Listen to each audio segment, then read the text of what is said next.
guys, these are the questions that go with the two texts that we just read. So let's go ahead and start with question number 1.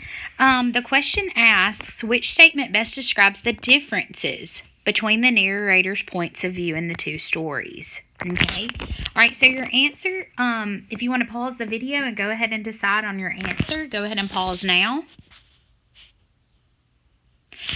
Okay, welcome back. You've chosen your answer. The correct answer is C, that one story is told by a character who lives through the events and describes how one person feels. Which text would that be? The first person, where Serena is talking about not studying. She lives through the events and tells how she feels, only how she feels. Okay? Look at the second part of that. The other story is told by a character who's an outsider, observing the events and tells how many people feel. Okay, if you go back in the text, that was that third person text about spiders.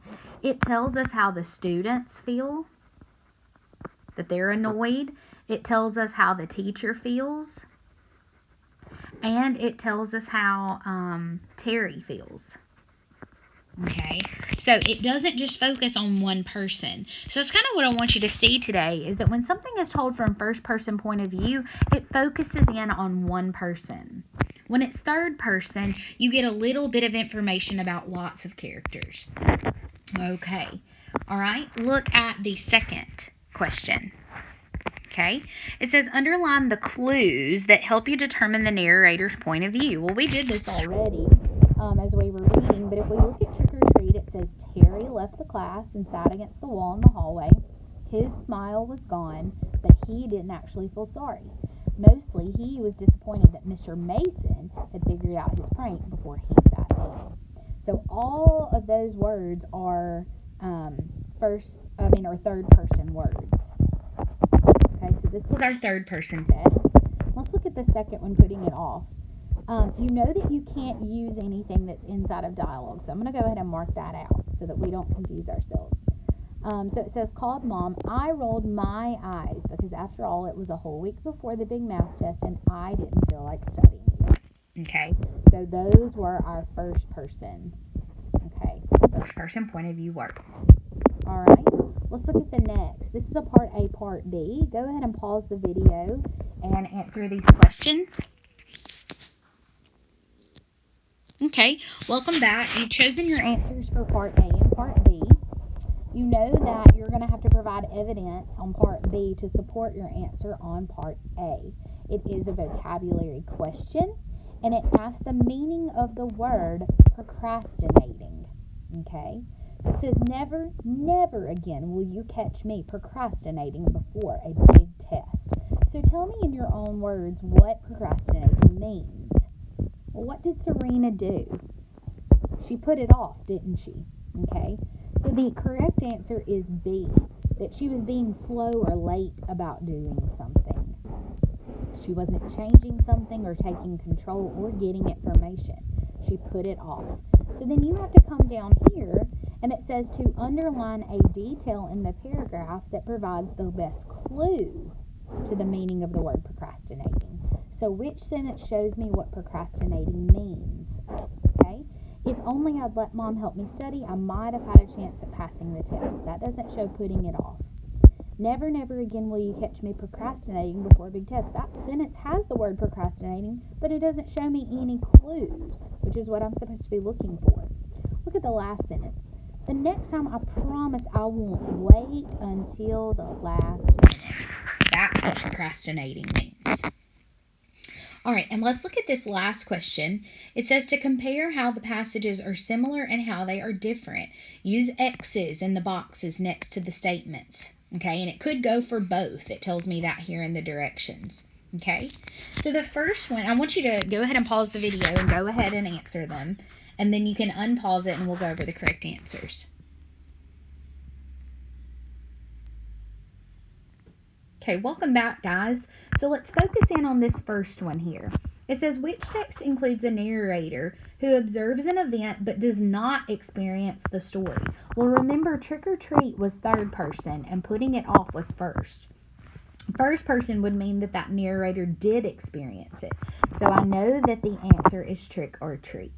Okay, it's a narrator who does not experience the story. All right, let's look at the next, which includes dialogue.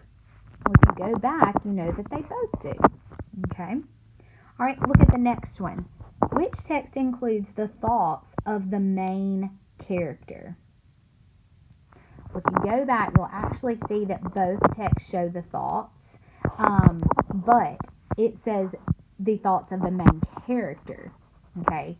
Well, I'll tell you what, I'm actually just going to leave that because it does show us the thoughts of both characters. It does. Includes the narrator who tells about the events as he or she experiences them. So which one had a narrator who lived through it, putting it off? Okay, great job, guys. Okay, so now what we're going to do is just quickly, we're going to look at this writing prompt, and we're going to look for verbs. Go ahead and read it and write down your verbs.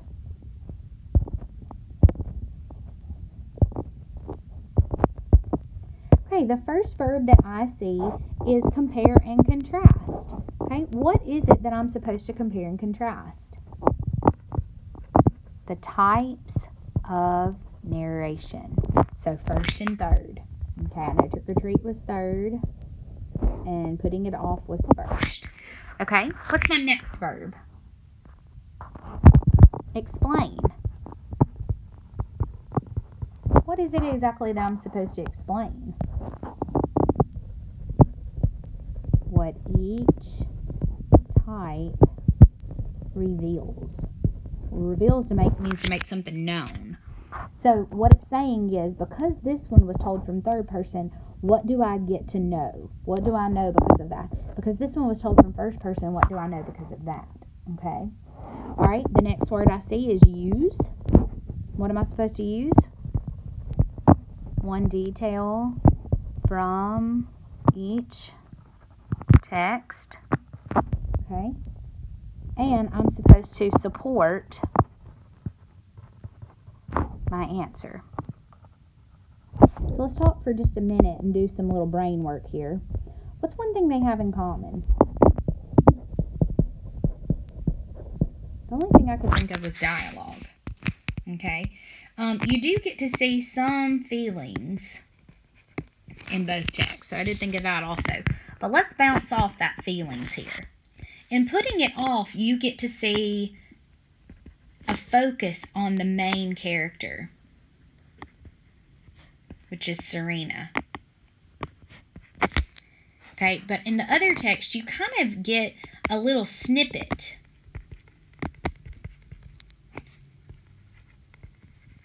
of all the characters' feelings. You get to see how the students feel. They're annoyed with Terry. You get to see how the teacher feels. He's annoyed with all the jokes. And then at some point you get to even see how Terry feels. Okay? All right. You know that this one uses words like he or specific names or his. This one uses I, me, my. Okay? All right, so we've done a little bit of brain work here. So if I go back to what they're asking me, what does each reveal? Well, trick or treat, because it's told from third person point of view, what does it reveal?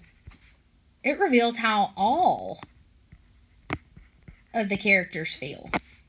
Okay, because this one is first person point of view, it focuses in on how one, just the main character feels. So that may be what I use tomorrow when I'm going through and I plug it into this races graphic organizer. And that's what we're going to be doing tomorrow. Remember that Fridays are optional.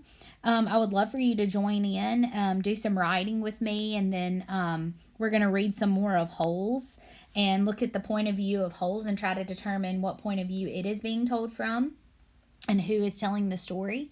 And if you do not want to join in tomorrow at 9 o'clock, then you may watch my videos on Google Classroom. Please do that.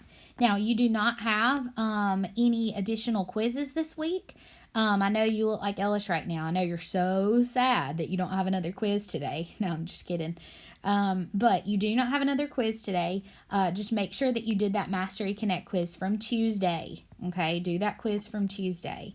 And if you are catching up and taking quizzes that are from other days, please go to Google Classroom, find that quiz assignment, and make a comment there and let me know when you've completed it so that I know to get your grade for Mastery Connect, okay? All right, guys, I hope you have a wonderful rest of the day.